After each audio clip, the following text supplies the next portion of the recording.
ஏன் என்ன வேணான்னு சொல்ற அப்படின்னு சண்டை போடணும். வெறும் ஏன், எதுக்கு, எதனால, அது மிதுனம் கண்ணி கூட கேட்கும். எதனால நீ என்ன வேணான்ற, நான் ஏன் விளையாடக்கூடாது, உழுந்தா என்ன, குழந்தைங்க உழுந்தா கூட தான் என்ன அப்படின்னு அடம் பிடிக்குது அப்படின்னு ஒரு 9 வயசு குழந்தை இந்த மாதிரிலாம் பேசுது அப்படின்னா அது சிம்மமா இருக்கும் அப்படின்னு சொல்லலாம்.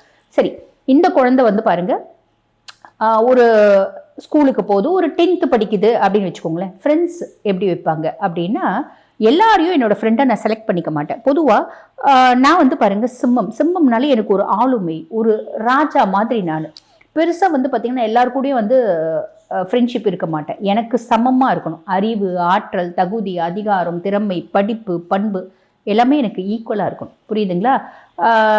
நீங்கள் எனக்கு ஈக்குவலாக இல்லை அப்படின்னா, எனக்கு அறிவு இல்லை, ஐயோ எனக்கு அவங்க கூட பேச பிடிக்கல, வசதி இல்லை, ஐயோ ரொம்ப லோ கிளாஸ் பர்சனாலிட்டிஸ்க்குள்ள நான் பேசுறதுக்கு யோசிப்பேன். இது வந்து நம்ம தப்பாக யோசிக்க முடியாது. அதாவது அவங்களோட மனசு எப்படி இருக்கும் அப்படின்னா, ரொம்ப வந்து வசதி அப்படின்றத விட குணாதிசயம். அவங்க வந்து குணம் வந்து பெருசாக வந்து ஃபேவராக இல்லை.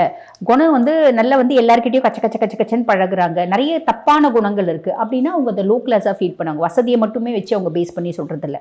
எனக்கு வந்து பாருங்கள், நல்ல குணம் இருக்கணும். ஏழ்மையாக இருந்தால் கூட உயர்ந்த குணங்கள் இருக்கணும், அவங்க ஹை கிளாஸ். நல்ல வசதியாக இருந்தால் கூட எனக்கு நல்ல குணங்கள் இல்லை, நான் லோ கிளாஸ். அந்த ஆஸ்பெக்டில் அவங்க நினைப்பாங்க. புரியுதுங்களா?